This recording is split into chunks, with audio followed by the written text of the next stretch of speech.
Hello guys, let's crack UPSC CSE and myself K. Mukesh Singh, and today I'm going to discuss on nanotechnology in India and negative consequences of nanotechnology. Bharat में nano technology की पे हम लोग आज बात करेंगे और nano technology के जो नेगेटिव जो कंसिक्वेंस हैं हम लोग उस पर बात करेंगे। ये नैनो टेक्नोलॉजी का लेक्चर 5 और ये अंतिम लेक्चर होगा। इसके अलावा हम लोग थोड़ा सा इसमें जो टॉपिक रह गया था, जैसे नैनो टेक्नोलॉजी का जो एप्लीकेशन है डिफेंस में या स्पेस में या एनर्जी के फील्ड में, हम लोग उस पर भी बात करेंगे। तो बस आप लोग देखते रहिए और अनअकैडमी को सब्सक्राइब कीजिए। एंड सब्सक्रिप्शन लेने से आपको क्या क्या फ़ायदा मिलेगा, तो first of all understand it. तो what you will get in the subscription once you will take, you are allowed to watch multiple videos, download many PDF, and join daily live classes, get structured course, get live tests and quizzes, and unlimited access of all those videos that are needed for the civil services. So remember all these things. And next, so for that, what you do? First of all, download Unacademy learning app, और Unacademy के learning app को आप लोगों को download करना है। और download करोगे then you will get information about me. So myself K. Mukesh Singh, your mentors of science and technology. Since last 2004 I am teaching for civil services in many reputed academy at Delhi, and now I am with Unacademy. So guys, remember one thing, along with me there are more than 100 top educators associated with Unacademy. So what you will get here, so subscription लेना है आप लोगों को, और comprehensive जो syllabus है वो आप लोगों को यहाँ पे ले लेना है। इसके अलावा इसका जो फी यहाँ पे दिया हुआ है ना, ठीक है, ये है प्लस सब्सक्रिप्शन का फी दिया हुआ है। और इसमें अगर आप लोग MKS1 कोड को यूज करते हो तो you will get 10% immediate concession on the entire fee. तो रिमेंबर इट। और इसमें सबसे जो अच्छी बात ये है कि आपको यहाँ पे एक जो चीज मिल रहा है वो मिल रहा है, मंथली भी आप पे कर सकते हो। मंथली पे करके भी आप कोर्स को ज्वाइन कर सकते हो। तो suppose this is a 12 month course, यहाँ पे आप देख रहे हो कि 12 मंथ कोर्स है, यह लिखा हुआ है। और इस कोर्स में अगर आप ज्वाइन करना चाहते हो तो आपको करना क्या होगा, आप मंथली इसका देख रहे हो 4120 रुपीज मंथली फी लिखा हुआ है। 49,500 रुपये आपको हर महीने इतना 4,125 रुपये करके आप पढ़ सकते हो। और इसमें भी कंसेशन आपको मिल रहा है, अगर आप इस कोड को यूज करते हो तो use this code, get 10% immediate concession and just pay 3,713 rupees for 1 year assessment of videos और ज्वाइनिंग द क्लास। भाई क्लास को ज्वाइन करना होगा तो कुछ तो फी पे करना होगा ना। विदाउट कुछ पे किए तो कुछ काम चलने वाला भी नहीं है। कौन पढ़ाएगा, किसको पढ़ाएगा, क्यों पढ़ाएगा, सवाल ये, ठीक है ना। ये कोई फ्री सर्विस तो है नहीं। सवाल है कि हमें कुछ लेना है तो कुछ लेने के लिए कुछ पे भी करना होगा। और इससे चीप एंड चीपेस्ट फी मैं उम्मीद नहीं करता हूँ कि हो भी सकता है कि 1 ईयर कोई आपको इतने सारे लोग मिलकर पढ़ाए और उसका भी इतना कम फी हो। सिमिलरली आप यहाँ पे देख रहे हो 12 मंथ का कोर्स है, यहाँ पे 69,500 फी है इसके। और आप अगर ये आइकॉनिक सब्सक्रिप्शन लेते हो तो यहाँ भी कोड यूज करके आपको मात्र 62,550 रुपये करना है। And at the cost of just monthly payment of 5,213 rupees आप मंथली भी पे करके यहाँ पे ज्वाइन कर सकते हो। और मिलना आप लोग क्या क्या है, लाइव क्लास मिलेगा, टेस्ट सीरीज हो गया, अनलिमिटेड प्रैक्टिस है, स्ट्रक्चर्ड शेड्यूल है, पर्सनल कोच है, डेली मेन क्वेश्चन प्रैक्टिस हो गया, स्टडी प्लानर है, पर्सनलाइज फीडबैक है, ये सारा मिलेगा। अब ये समझते हो आप लोग भी कि नहीं, जो लोग नए बच्चे होंगे शायद उनको समझ, प्री के लिए जो भी जरूरी है आपका, मेन के लिए जो भी जरूरी है, या इंटरव्यू तक के लिए जो भी जरूरी है, सो मिलता है आपको। प्री का मटेरियल, प्री का क्लासेस, प्री का टेस्ट, मेंस का मटेरियल, मेंस का क्लासेस, मेंस का टेस्ट, इंटरव्यू के लिए जो भी पॉसिबल गाइडलाइंस है, यू विल गेट गाइडलाइंस। क्योंकि यहाँ पे जो टीम है उसमें कई सारे सिलेक्टेड स्टूडेंट्स हैं और उनसे भी टाइम टाइम पे आपको गाइडेंस मिलता है। Some of the eminent personality from the UPSC and other field, तो वहाँ से भी आप लोगों को गाइडलाइंस मिलता है। सो आपको यहाँ पे ज्वाइन करने में मुझे कोई दिक्कत नहीं है। और ऑप्शनल का भी आपके लिए विकल्प बना दिया गया है, तो आपको कंप्लीट कवरेज मिल जाए। और 27,500 में आपको 12 मंथ के लिए ऑप्शन मिल रहा है। और यहाँ भी कोड को यूज करने के बाद ये फीस मात्र 24,750 रुपये है। अब सवाल है कि कब ज्वाइन करें। ज्वाइन तो जैसे सुन रहे हैं वैसे करो, क्योंकि need not to wait for the launch of the course, better in order to okay keep yourself ahead with the other fellow experience you need to join immediately in order to prepare yourself. और आप खुद को तैयार कर, चूंकि exam में तैयार होने में, तैयार करने में और मेंटली एग्जाम में अपीयर होने में टाइम लगता है, कि आप लोगों को देखना है कि कब ज्वाइन करना है। और मेरे समझ से तो आप लोगों को ज्वाइन कर ही लेना चाहिए। ठीक है, चलो हम लोग आगे बात करते हैं आज के टॉपिक पे। और आज का हम लोग का टॉपिक है नैनो टेक्नोलॉजी। हम लोग बात कर रहे हैं साइंस टेक में। ये साइंस टेक का टॉपिक है, जीएस पेपर 3 का है, लेक्चर ये 5th है और ये आखिरी लेक्चर होगा। इसमें हम लोग आज बात करेंगे nano technology in India, 1 negative consequences of nano technology, third nano technology and its application in space, defence and energy. तो नैनो टेक्नोलॉजी पे जो क्वेश्चन पूछा हुआ है, स्टेट क्वेश्चन पूछा हुआ है कि rights in notes on nano technology. दूसरा सवाल आया है, वो सवाल आया हुआ है इट्स वेरियस एप्लीकेशंस। इसके और मैं एप्लीकेशन को almost 3 time, this is the third time I am going to discuss some application. जो रिमेनिंग एप्लीकेशन है जिसको मैंने अभी तक डिस्कस नहीं किया था, आज मैं उस पर भी डिस्कस करके इस सेशन का जो भी ड्यू है आप लोगों का मेरे ऊपर, मैं उसको पूरा करने वाला हूँ। अब सवाल है कि नैनो टेक्नोलॉजी इंडिया का जो स्टार्ट है इंडिया में कैसे हुआ। हम लोग पहले इस पर थोड़ा विचार करते हैं, बात करते हैं, सुनते हैं, समझते हैं, देखते हैं और फिर हम लोग आगे बढ़ेंगे इस पे। तो चलिए, टॉपिक यहाँ पे है कि नैनो टेक्नोलॉजी। अब यहाँ पे एक चीज गौर करो, आप लोग गौर ये करना है आप लोगों को। हम लोग बात करने वाले हैं in India, nano technology in India.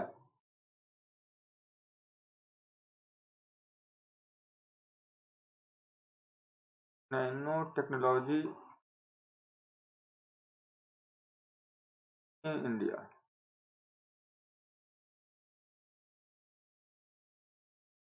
Bharat में नैनो टेक्नोलॉजी की बात करने वाले हैं। अब देखो, इंडिया में अगर हम बात करें नैनो टेक्नोलॉजी का, सबसे पहले दिमाग में देखो कि भाई कैसे इंडिया में कैसे डेवलपमेंट हुआ और किन किन चुनौतियों को हम ध्यान में रख करके इसके डेवलपमेंट में काम किए। तो कुछ बातें याद रखो, जो हमारा 9th जो 5 ईयर प्लान था, तो इसका जो इनिशिएटिव जो स्टार्ट हुआ था 1998 से लेकर, थोड़ा सा मैं शॉर्ट में हिस्ट्री बता रहा हूँ आप लोगों को, 2002 के बीच में हमारा 9th 5 ईयर प्लान, 9वां पंचवर्षीय योजना, 9th, ठीक है, 5 ईयर प्लान जो आया था, उसके साथ ही नैनो टेक्नोलॉजी पे भारत में चर्चा शुरू हो गया था। और साइंस एंड टेक्नोलॉजी के क्षेत्र को और एडवांस बनाने के लिए, चाहे वो रोबोटिक्स का फील्ड हो, चाहे वो स्पेस का फील्ड हो, चाहे वो सुपर कंडक्टिविटी का फील्ड हो, हमें ये बात महसूस हो रहा था कि नैनो टेक्नोलॉजी का इंट्रोडक्शन जो है ज़रूरी हो गया इंडिया में, और इसके रिसर्च एंड डेवलपमेंट में हम डिले नहीं कर सकते हैं। और इसलिए जो इनिशियल जो इनिशिएटिव है वो हमें लेने की ज़रूरत है। ठीक है, हालांकि सबके बावजूद भी जो डिपार्टमेंट ऑफ बायोटेक्नोलॉजी है, ठीक है, उसका अपना ये मानना था, और department of science and technology है, दोनों का ये मानना था कि भाई जो नैनो टेक्नोलॉजी के लिए जो हमें बेसिक ज़रूरी है, वो हम कैसे इकट्ठा करेंगे, क्या क्या करेंगे। इसके लिए सबसे पहले क्या हुआ कि साइंस एंड टेक्नोलॉजी डिपार्टमेंट में, मतलब national science and nano technology initiative के रूप में, नेशनल साइंस, ऐसे करो, national nano science, national nano science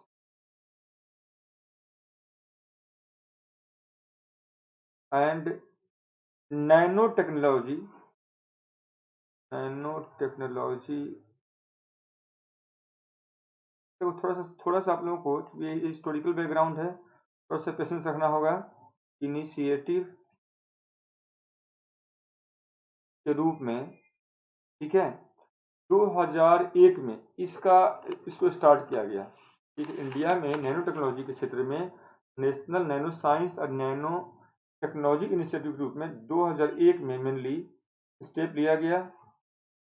2001 में ये बातें याद रखना होगी कि एक्चुअल में स्टार्ट हुआ था 9th 5 ईयर प्लान के साथ।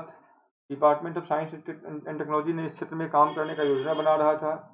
अल्टीमेटली 2001 में जाकर के नेशनल नैनो साइंस और नैनो टेक्नोलॉजी इनिशिएटिव के रूप में इसको स्टार्ट किया गया। ठीक है, अब बात हम लोग चलते हैं कि जो हमारा जो 2007 से 2012 2007 से लेकर के 2012 की बात करता हूँ, ये था 11 5 year plan. 11th 5 year plan, 11 जो 5 ईयर प्लान था, इसके साथ इंडिया में, ठीक है ना, नेशनल जो नैनो मिशन हैं एज ए अम्ब्रेला मिशन के तौर पे इसको स्टार्ट किया गया। तो इंडिया नैनो मिशन के तौर पे, मतलब जो नैनो मिशन है, नैनो मिशन को स्टार्ट किया गया। और ये एक प्रकार का ये अम्ब्रेला मिशन था। अम्ब्रेला मिशन क्यों बोलते हैं इसको? एक छतरी इसको बनाया गया जिसके अधीन सारा प्रोग्राम, सारा काम तय किया गया। ये प्रकार का अम्ब्रेला मिशन था। ये अम्ब्रेला मिशन इसलिए बोलते हैं, वह मिशन के अधीन के नीचे सारे मिशन को क्रियान्वित किया जाए। तो 3 बातें आपको यहाँ पे याद रखना है। पहला, 98 से 2002 के बीच में 9वें पंचवर्षीय प्लान के साथ शुरुआत हुआ। 2001 में नेशनल नैनो साइंस और नैनो टेक्नोलॉजी इनिशिएटिव्स का इनिशिएटिव लिया गया। पर 11वीं जो पंचवर्षीय योजना था, जो 2007 से 2012 के बीच में, नैनो मिशन, ठीक है, इंडिया में बेसिकली एक अम्ब्रेला मिशन के तौर पर इसका इनिशिएटिव हुआ। और इस मिशन को 2 स्टेज में चलाया गया। बेसिकली ये बातें भी आप लोगों को याद रखना है, फेज 1 और फेज 2। ठीक है, इस मिशन को 2 बेसिकली मिशन के रूप में चलाया गया, फेज 1 और फेज 2 में। अब हम लोग बात करेंगे थोड़ा सा इस मिशन का बेसिक ऑब्जेक्टिव क्या था और इसमें क्या क्या चीजें किया गया। तो एक लाइन यहाँ पर लिख सकते हो, इन इंडिया, मैं लिख रहा हूँ, थोड़ा सा आप लोग भी देखना और लिखना भी, आप लोग कॉपी कलम लेकर बैठ जाओ। ठीक है, India's initiatives in the field of nanotechnology begins with nano mission that was launched in 2007 with the fund of $250 million।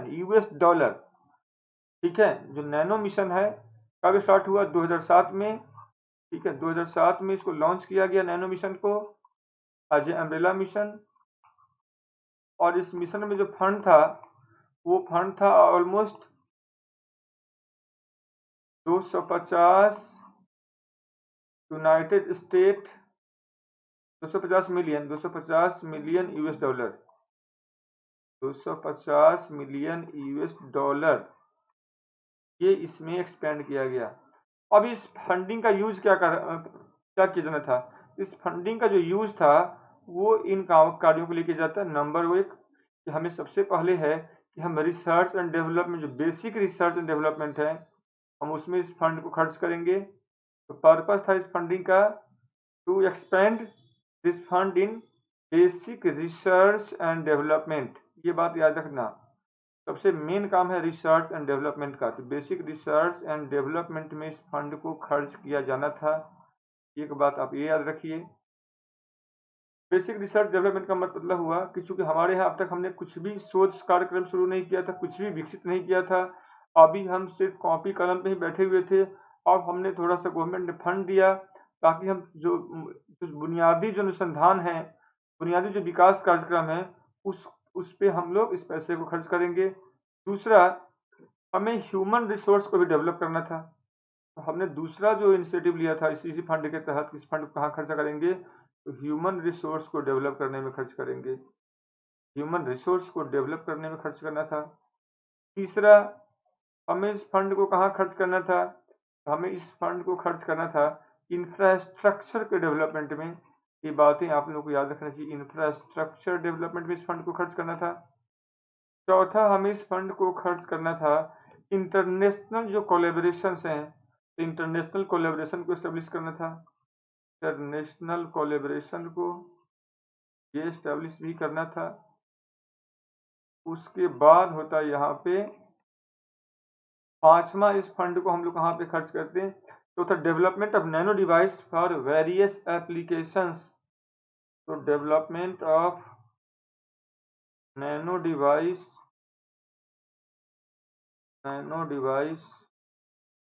और वेरियस एप्लीकेशन।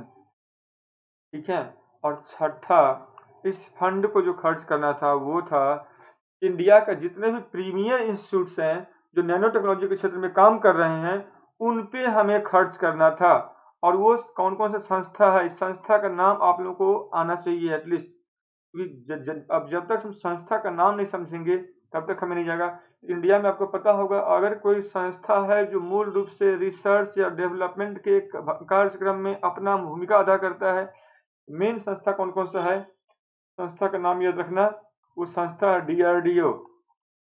डीआरडीओ पता होगा आप लोगों को, डिफेंस रिसर्च डेवलपमेंट ऑर्गेनाइजेशन। इसका मुख्यालय कहाँ पे है, नई दिल्ली में है। वो संस्था है, ठीक है।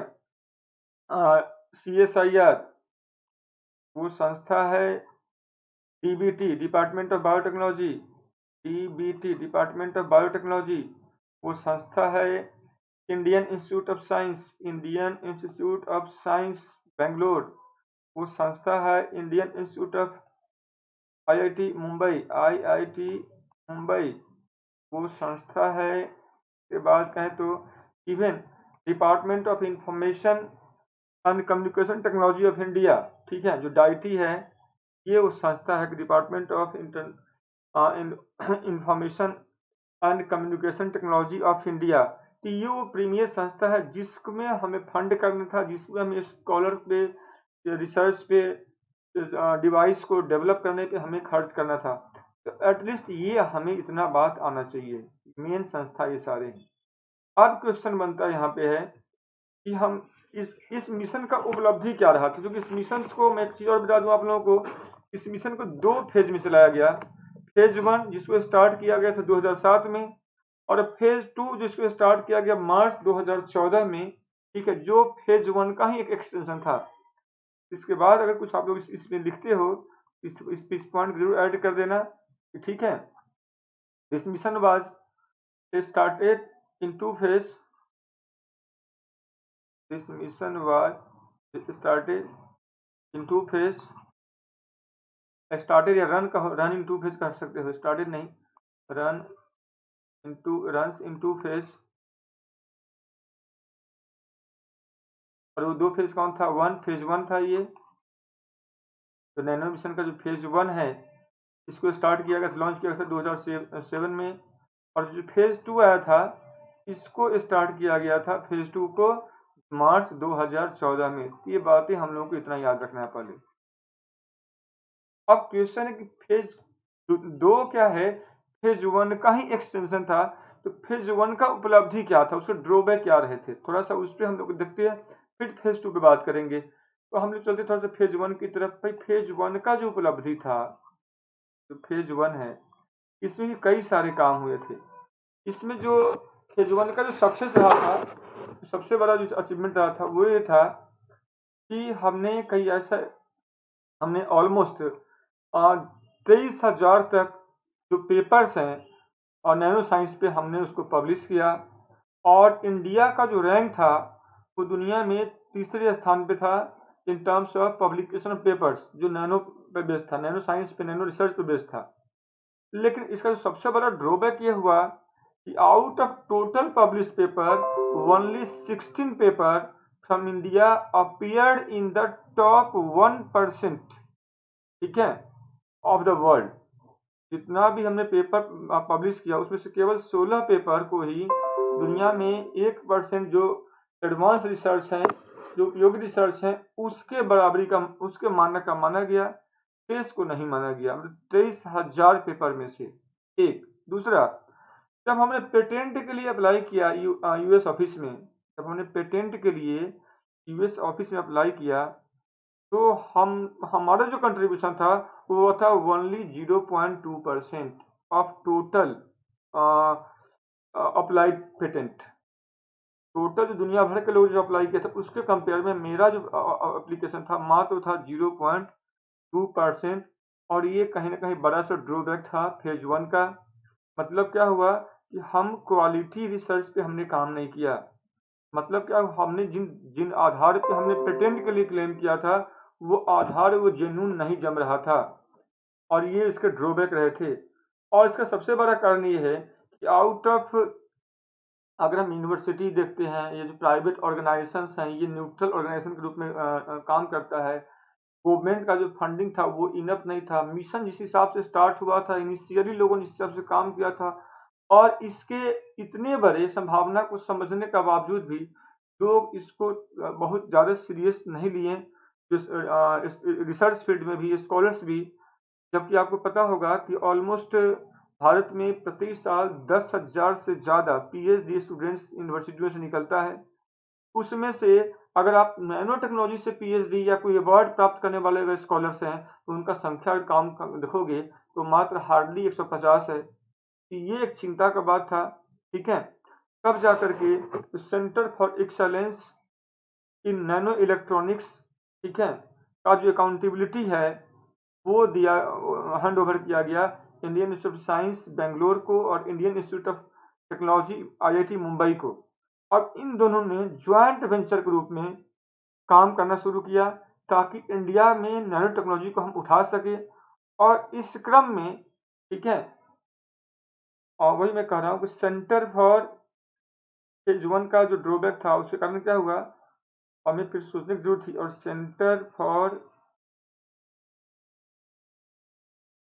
Excellence nano electronics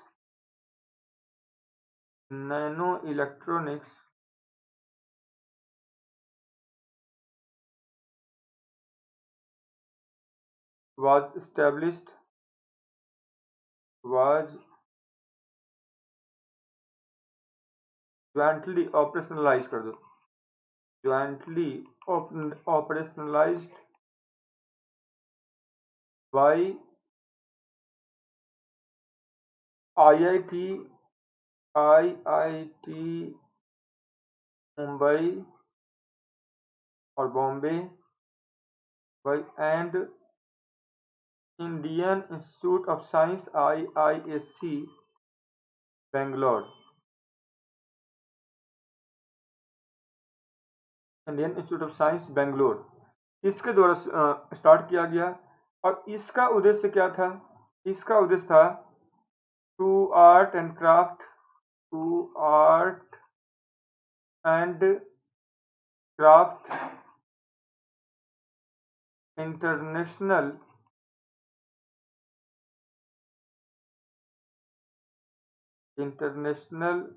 standard nano facilities, international standard nano facilities.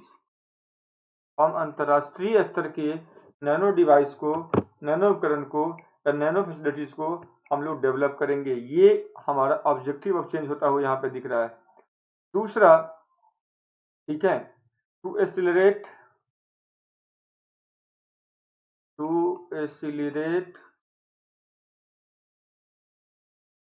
Research and development activity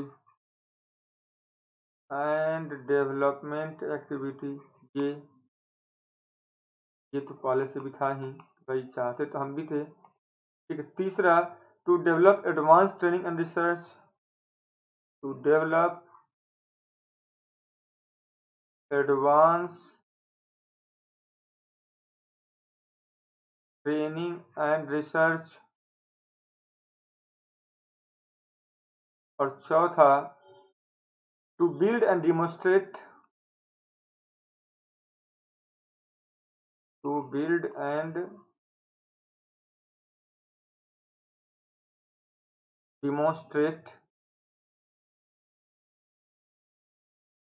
a selective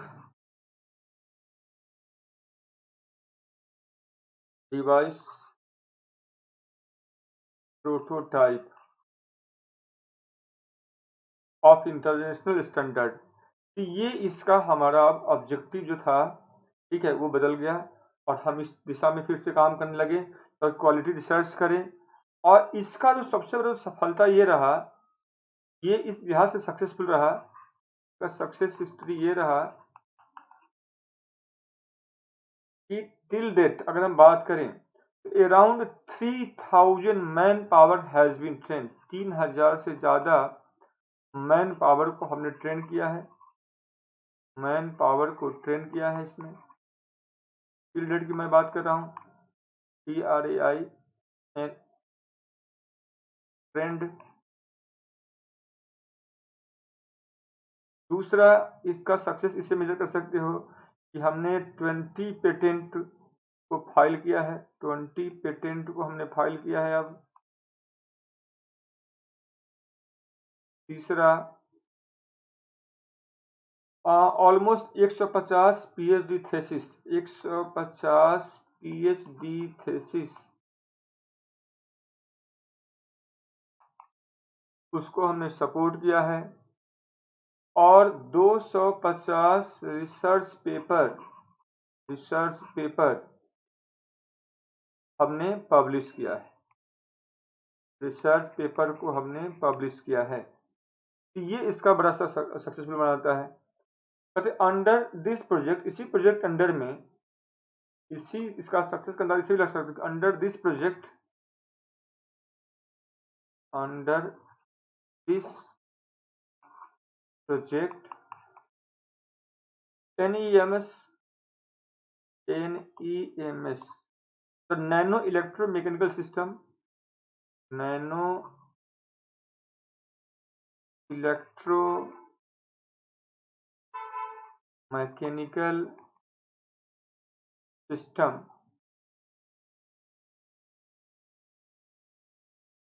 and nanophotonics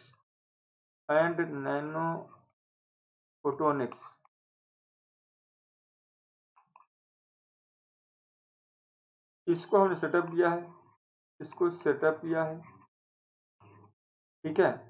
to pursue research and development in order to develop device of international standard, ताकि हम research and development को कर सके और international standard के हम device को भी हम इसमें डेवलप कर सके। For examples, to develop device of standard, okay, international standards, for example silicon based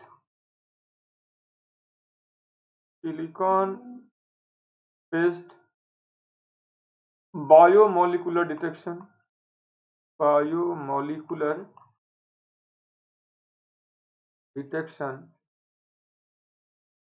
silicon पे आधारित एक बायोमोलिकुलर डिटेक्शन है।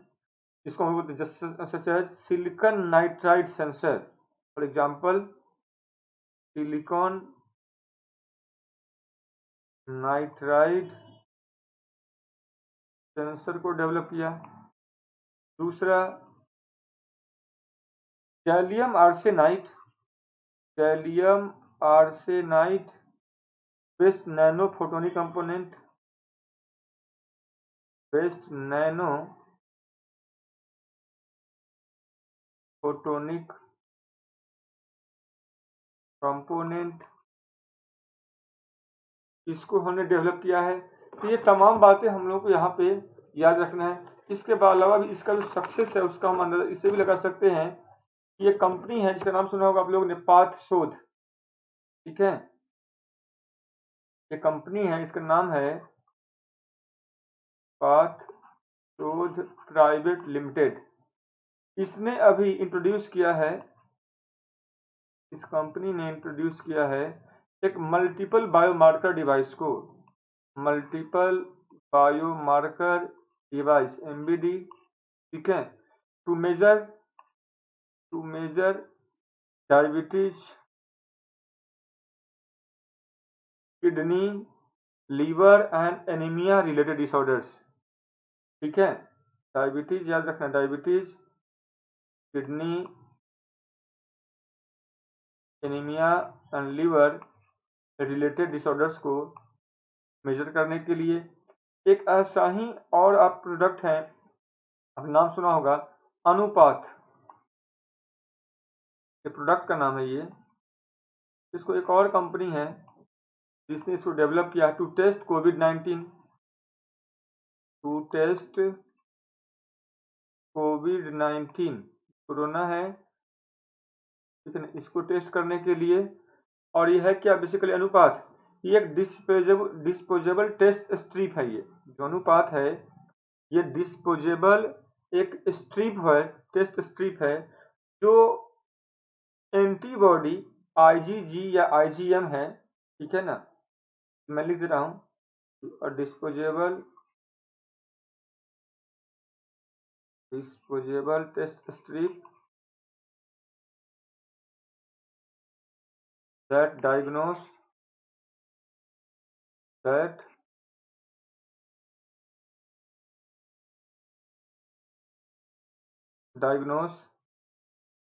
antibody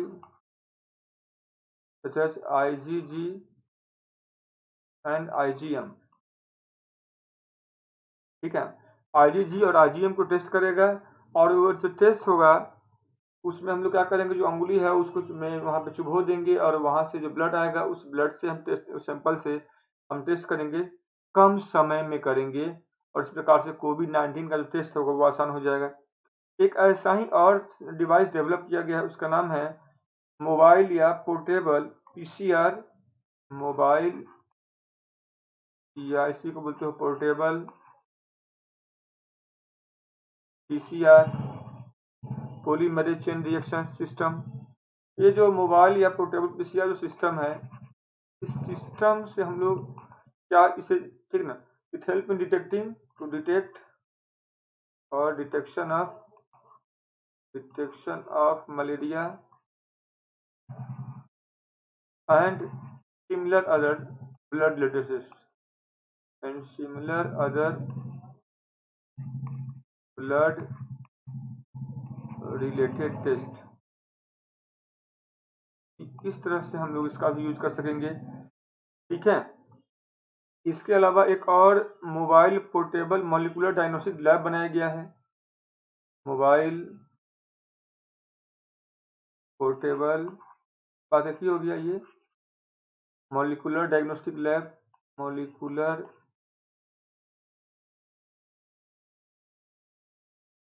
डायग्नोस्टिक लैब, इसको बनाया गया है जो कोविड-19 का टेस्ट करेगा, कोविड-19 का टेस्ट करेगा। और इसमें जो पीसीआर जो थर्मल साइक्लर्स हैं, ठीक है, उसका यूज किया जाएगा और इसके साथ साथ इसमें एक एडेप्टर चेन होता है, फ्लोरेसेंस राड यूनिट होता है, इन सबको मिला करके हम लोग कोविड-19 का टेस्ट करेंगे। जो अब तक सबसे जो प्रचलित टेस्ट है, ठीक है, आरटी-पीसीआर, उसके तुलना में रैपिड ये वर्क करेगा और ये काफ़ी चीप होगा टेस्ट ये। ठीक वैसे ही कुछ और अगर बात करें हम लोग, कई सारे गैस सेंसर को डेवलप किया गया है, गैस सेंसर को भी डेवलप किया गया है। गैस सेंसर का मैं बात करूं तो यहाँ पे देखो, और इसमें से जैसे मान लो Na2 हो गया या SO2 हो गया या O2 हो गया या N2S4 हो गया या H2 हो गया, ठीक है, इन सब गैसों के लिए और सेंसर को डेवलप किया गया है और जिसका हम लोग मल्टीपर्पस यूज कर सकेंगे। जैसे एक सेंसर हैं तो फील्ड ट्रायल के लिए सार हरिकोटा जहाँ पे है वहाँ भी भेजा गया है, ताकि वो जो मेटल सेंसर होगा, मेटल गैस सेंसर, तो रेलवे कोच में, ठीक है, और जो कोई भी अगर इस तरह का कोई प्रॉब्लम है तो उसको जांच कर सकेगा। ऐसे ही आप लोग देखते हो कि वेंटिलेटर होता है, भाई वेंटिलेटर पे पेशेंट को, कोरोना के पेशेंट को कब रखा जाता है, जब उसे सांस लेने में दिक्कत होती है, और वहाँ पे क्या है, जो गैस सिलेंडर है उसमें ऑक्सीजन और नाइट्रोजन, तो ऑक्सीजन नाइट्रोजन का तो मिले हुए फॉर्म में होता है, तो ऑक्सीजन का डिलीवरी बेटर हो अगर, ठीक है, तो उसके लिए हमने एक गैस सेंसर को डेवलप किया है जो ऑक्सीजन को नाइट्रोजन से अलग करने में हेल्प करेगा, फिल्टर भी करेगा और ऑक्सीजन को पुश भी करेगा, ताकि लंग्स में ऑक्सीजन ज़्यादा जाए, ज़्यादा से ज़्यादा जा सके। ठीक है, इसके अलावा जो सेंसर चिप हैं उसको भी कई सारे लोगों ने डेवलप किया है और वो सेंसर चिप काम करेगा एज ऑक्सीजन कॉन्सेंट्रेटर के रूप में। एक ऐसे हमने गैस सेंसर चिप को डेवलप किया है जो ऑक्सीजन कॉन्सेंट्रेटर का काम करेगा और वो 100% ऑक्सीजन को जनरेट करेगा from mixture of N2 gas, मतलब N2 गैस से ऑक्सीजन को अलग करने में एक अहम भूमिका निभाएगा। और ये तमाम जो अचीवमेंट है ये हमारे नैनो मिशन जो है इसका रहा है। इसके अलावा अदर कई सेक्टर्स में लगातार काम चल रहा है और जिसमें एक्टिव जो भूमिका में है, जैसे मैंने कहा कि इलेक्ट्रॉनिक और सूचना प्रौद्योगिकी विभाग हो, चाहे वो औद्योगिक नीति एवं संवर्धन विभाग हो, चाहे वो institute of nano science and technology हो, ठीक है, या चाहे वो डिपार्टमेंट ऑफ बायोटेक्नोलॉजी हो, department of science and technology हो, ये सब के सब लगा हुआ है। और हम चाह रहे हैं कि जितने भी मैक्सिमम जो हम सहयोग है अंतर्राष्ट्रीय, उसका हम इस्तेमाल कर सकें और नैनो टेक्नोलॉजी के क्षेत्र में काफ़ी ऐसे काम करें, ऐसे प्रोडक्ट को डेवलप करें जो सिर्फ हमारे ही लिए नहीं बल्कि पूरी दुनिया के लिए महत्वपूर्ण हो। प्लस नैनो टेक्नोलॉजी आज के लिए कोई आज का साइंस नहीं है, ये कहते इसको, ये भविष्य का विज्ञान है। और भविष्य में अगर जो भी देश इस क्षेत्र में काम कर रहा है वो अपने संभावनाओं को बढ़ा करके ले जा सकेगा। ये तमाम बातें आप लोगों को लिखना है इंडिया के नैनो मिशन में। और हम लोग चलते हैं, नेक्स्ट टॉपिक हम लोग का है, वो हम लोग बात करेंगे negative consequence of nano technology. Negative consequence of nano technology. Nano technology का नेगेटिव कंसिक्वेंस, नकारात्मक प्रभाव, दुरुपयोग कहाँ कहाँ हो सकता है और इसका क्या क्या प्रभाव पड़ सकता है। तो ये क्या है, एक बड़ा सा टॉपिक है जो मुझे लगता है कि ये कहीं ना कहीं संभावनाएं इसमें बढ़ जाती हैं कि तमाम क्वेश्चन है आपको पूछे जा सकते हैं और वैसे में आपका आंसर क्या होगा। तो पहले तो कुछ बातों को आप लोग जो है जिनको जानना है, आप लोग पढ़ते हैं, जानते हैं। मैंने सभी हमेशा से कहा है, किसी भी चीज़ का जो अति जो प्रयोग होता है वो खतरनाक होता है। अगर हम कंट्रोल्ड यूज करते हैं, लिमिटेड यूज करते हैं, या हम यूज सर्टेन फील्ड तक हम अलाउ करते हैं तो वो फिर ठीक होता है। अगर आप अति यूज करने लगते हो, अति डिपेंडेंसी दिखाते हो, तो वो कहीं ना कहीं नुकसान होने लगता है। और यहाँ भी वही बातें लागू होती हैं, क्योंकि हम यहाँ पे जो काम कर रहे हैं वो नैनो स्केल पे काम कर रहे हैं, जो बहुत ही सूक्ष्म स्तर है। और उस सूक्ष्म स्तर पे जहाँ पे पार्टिकल क्या है, उसका जो अरेंजमेंट है, रीअरेंजमेंट है, रीअसेंबलिंग है, और जो डिवाइस क्रिएट करते हैं उसका भी साइज छोटा होता है। इन डिवाइसों का नेगेटिव इम्पैक्ट कहाँ कहाँ पड़ सकता है, उन संभावनाओं को हमें देखना है, उन संभावनाओं को हमें जानना है। एक मैं छोटा उदाहरण बताता हूँ आप लोगों को। उदाहरण क्या है, जैसे अगर मैंने कहा था कभी अगर हम घर में कपड़े धुलते हैं, कपड़े अगर हम वॉशिंग पाउडर से धुलते हैं, धुलने के बाद उस कपड़े से गंदगी हट जाता है। वॉशिंग पाउडर का भी जो पार्टिकल्स हैं वो भी गंदगी के साथ साथ बाहर आता है। ये पार्टिकल्स हो या वो गंदगी हो, दोनों के जो कण होते हैं उन्होंने नैनो साइज का होता है। जब ये कण नालियों से होते हुए जब वो बड़े वाटर सोर्स में आता है, या वो किसी नदी में आता है, या वहाँ से होते हुए समुद्र में आता है, तो कहीं ना कहीं नदी का जो या समुद्र का जो डाइवर्सिटी है, बायोडाइवर्सिटी, उसको प्रभावित करता है, वाटर की क्वालिटी को प्रभावित करता है। लाइफ फॉर्म है, चाहे वो प्लांट लाइफ फॉर्म हो, एनिमल लाइफ फॉर्म हो, लोअर लाइफ फॉर्म हो, हायर लाइफ फॉर्म हो, कोई भी लाइफ फॉर्म है उसको वो प्रभावित करता है। और ये कैसे प्रभावित करता है, तो मैंने कहा प्रभावित करने का मतलब हुआ कि ये उसके सेल के अंदर चला जाता है। ये चाहे प्लांट सेल उसके भीतर चला जाएगा, चाहे एनिमल सेल उसके भीतर चला जाएगा। सेल के भीतर जाने के बाद ये सेल के अंदर संचालित होने वाली जो क्रियाएं होती हैं उन क्रियाओं को प्रभावित करेगा। और जब सेल के अंदर की जो क्रियाएं जब प्रभावित होंगी, क्रियाएं जब रुक जाएंगी, क्रियाएं जब थम जाएंगी, तो उस जिस स्टेप में वो थमा हुआ है, रुका हुआ है, उस स्टेप में जा करके जो भी चीज़ जमा होगा वो कहीं ना कहीं हमारे बॉडी पे टॉक्सिक प्रोडक्ट के रूप में वो काम करेगा। क्योंकि हमारे बॉडी में कोई भी वेस्ट है जो अनवांटेड है, अननेसेसरी है, अननोन है, in the middle of the process जो बन गया है वह है वो नुकसानदेह होगा, वो निकलेगा नहीं। That leads to the death of the cells, that leads to the okay that interfere with the functioning of the cells. Cell का फंक्शनिंग गड़बड़ होगा तो टिश्यू का गड़बड़ होगा, टिश्यू गड़बड़ होगा तो ऑर्गन का गड़बड़ होगा, ऑर्गन का गड़बड़ होगा तो ऑर्गन सिस्टम का गड़बड़ होगा, और अल्टीमेटली इंडिविजुअल का गड़बड़ होगा, चाहे वो एनिमल्स हो चाहे प्लांट। और इस प्रकार से प्लांट का लाइफ क्या होगा, सफर करेगा, एनिमल का लाइफ सफर करेगा, और जब लाइफ सफर करेगा तो डाइवर्सिटी क्या होगा, या डिक्लाइन होगा। और rate of extinction, rate of critically endangered category में आना का जो रेट होगा वो रेट तय बात है कि बढ़ जाएगा। और इस बढ़ते रेट के कारण, ठीक है, हमें उसे रोकना अगर चाहते हैं तो हमें सीमित उपयोग कहीं ध्यान देना होगा। कि हम नैनो टेक्नोलॉजी का जितना सीमित उपयोग करेंगे उतना ज़्यादा अच्छा होगा। सीमित से अगर बियॉन्ड जाते हैं तो तय बात है हम अपने पैर पर हम खुद ही कुल्हाड़ी मार सकते हैं। ठीक वैसे ही अगर हम कहीं ह्यूमन के शरीर में होगा तो यहाँ भी उसी तरह से काम करेगा, क्योंकि जितने भी लिविंग बीइंग हैं सब जगह पे ही काम करेगा। इसके अलावा अगर हम मटेरियल वर्ल्ड में बात करें तो आज क्या है, नैनो टेक्नोलॉजी के कारण जो डिवाइस हैं वो डे बाय डे क्या होता है, कॉस्टली होता जाता है। कन्वर्जेंस टेक्नोलॉजी का युग आ गया है। एक डिवाइस के अंदर बहुत सारे को बना दो, और डिवाइसों का जो स्मार्टफोन आपका उसका प्राइसिंग किस पे तय होता है, उसके अंदर क्या क्या फीचर्स हैं, फीचर किस पे तय होता है, उसमें कितना कितने स्लिम साइज में रखते हुए उसमें कितने अलग अलग डिवाइसों को हम जोड़ सकते हैं, और उसके अकॉर्डिंगली उसका क्वालिटी होता है, उसके अकॉर्डिंगली उसका प्राइसिंग होता है। सोसाइटी में नैनो पे बेस्ड जो भी प्रोडक्ट अभी आ रहे हैं धीमे धीमे, अभी चूंकि शुरुआत है, अभी लंबे समय तक उसका कॉस्टली बना रहेगा। समाज का कुछ ही वर्ग उसका उपयोग कर पाएगा, शेष वर्ग तो देख कहीं काम चलाएगा। जो वर्ग उपयोग करेगा उसका क्लास बढ़ेगा, उसका क्रम बढ़ेगा, उसका लाइफ स्टाइल बढ़ेगा, उसका सब कुछ चेंज होगा।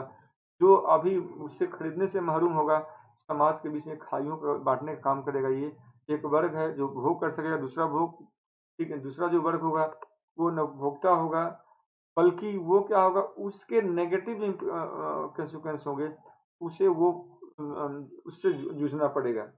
यहाँ ये भी देखना है।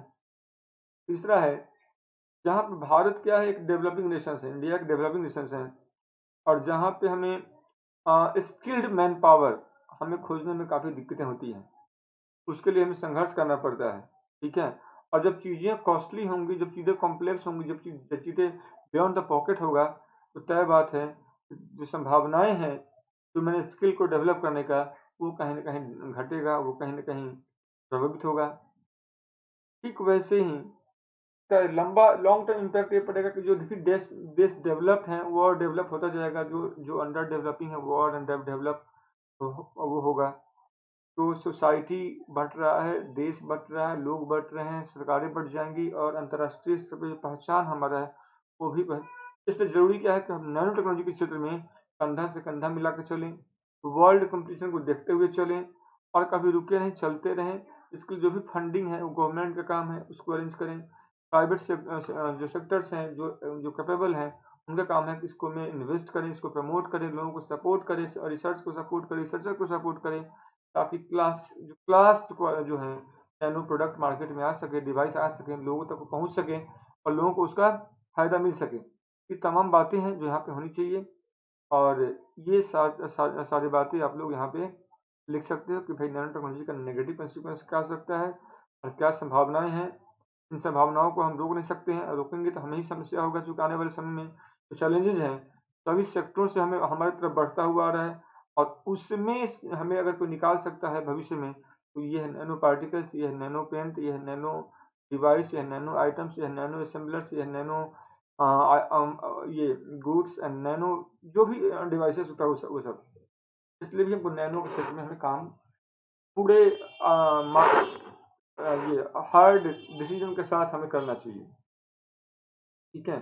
कि वाटर के फिल्टर से लेकर के कपड़े बनाने तक, और हवाई जहाज से लेकर के मंगल ग्रह पर अनुसंधान करने तक में इसका अहम भूमिका होता है। और इस लिहाज से भी हमें नैनो टेक्नोलॉजी के क्षेत्र में हमें काफ़ी व्यापक रखना पड़ेगा, और व्यापक संभावनाएं हैं। इन संभावनाओं को हम ठुकरा नहीं सकते हैं, इनसे हम मुंह नहीं मोड़ सकते हैं, आंखें नहीं छुपा सकते हैं, बल्कि हम इन संभावनाओं को और बढ़ा सकते हैं। जरूरी ये है कि हम रिसर्चर्स का मदद लें, जरूरी ये है कि हम रिसर्चर को प्रमोट करें, जरूरी है कि इसके लिए हम इंफ्रास्ट्रक्चर डेवलप करें। और अगर हम ऐसा नहीं करेंगे तो तय बात है कि हम आने वाली जनरेशन के साथ हम इंसाफ नहीं कर पाएंगे। ये हमें देखने की ज़रूरत यहाँ पे होगी। चलिए अब आगे चलते हैं हम लोग इसके बाद कि नैनो टेक्नोलॉजी का उपयोग है एनर्जी के क्षेत्र में क्या होगा, या आईटी के क्षेत्र में क्या होगा, या स्पेस के क्षेत्र में डिफेंस और स्पेस के क्षेत्र में क्या होगा, ठीक है। तो मैं समझता हूँ नैनो तकनीक का जो संभावित जो चुनौतियां हैं, जब आप लिखना तो इसको आप 3 में जरूर लिखना। एक, in the field of agriculture, agriculture के फील्ड में लिखना आप लोग, ये 1। दूसरा, in the field of animal world including human, animal including human, human he ultimate सब चीज़ों को क्रिएटर हैं।